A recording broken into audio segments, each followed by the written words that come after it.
আজকের আলোচনার বিষয় যার মস্তিষ্ক প্রসূত দলের পরিচালক শ্রী দেবজিৎ ব্যানার্জি তার কর্মক্ষেত্রে ব্যস্ততায় আটকে গেছেন, কিন্তু তিনি নির্দেশ দিয়েছেন যেন নির্দিষ্ট সময়ে অনুষ্ঠান শুরু হয়।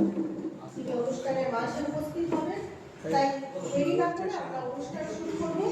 অনুষ্ঠান এগিয়ে নেওয়ার জন্য আমি শ্রী সুশান্ত মজুমদারকে মাইক্রোফোন তুলে দিচ্ছি। ধন্যবাদ সবাইকে। আমাদের এখানে যারা আছেন, নাট্য সংস্থার এই উৎসব হলো এবং এই উৎসবের একটি অঙ্গ হিসেবেই আমরা এই আলোচনাটাকে রেখেছি। আলোচনার মূল বিষয় যেটা ছিল সেটা হচ্ছে স্বল্প দৈর্ঘ্য থেকে অনুনাটক, পূর্ণাঙ্গ নাটক কি গরিমা হারাচ্ছে। আমাদের এখানে উপস্থিত আছেন আমাদের তিনজন বিদগ্ধ মানুষ, বিল্লদল চট্টোপাধ্যায়, নন্দন ভট্টাচার্য। এরা আমাদের অত্যন্ত কাছের এবং পরিচিত মানুষ, এবং সবচেয়ে বড় কথা এরা ভীষণ পরিমাণে পণ্ডিত বটে এইসব বিষয়ে। তো বলবেন আস্তে আস্তে আমরাও বলবো, আপনারাও বলতে পারেন যদি কোনো প্রশ্ন থেকে থাকে আপনাদের মধ্যে। বিষয় স্বল্প দৈর্ঘ্য থেকে অনুনাটক, তারপরে একটা ছোট্ট ড্যাশ আছে, তারপরে লেখা আছে পূর্ণাঙ্গ নাটক কি গরিমা হারাচ্ছে। যা বলবো সম্পূর্ণ আমার ব্যক্তিগত মতামত।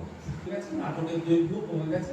হ্যাঁ, যদি পূর্ণাঙ্গ করেন কেউ, ওয়েলকাম, খুব ভালো, আমার খুব ভালো লাগবে। আর আমিও করেছি, আমিও করছি, চেষ্টা করে যাচ্ছি।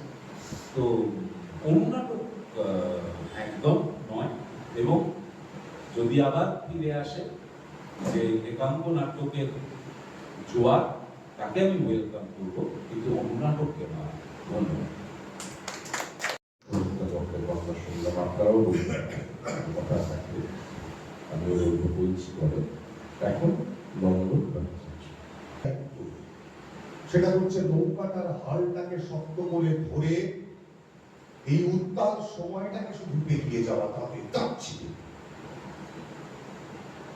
কাল আমার নৌকায় আবার নতুন সবাই উঠবে, আমি শেষ করছি সেই দিনটার প্রতীক্ষায় থেকে। কারণ কেন, কি, কোথায় এই আক্রমণ আমাদের চলছে, এখান থেকে আমাদের বেরোনোর পথ একটাই, সময়কে সামনে রেখে সময়ের চিন্তা করা, স্বল্প, পূর্ণাঙ্গ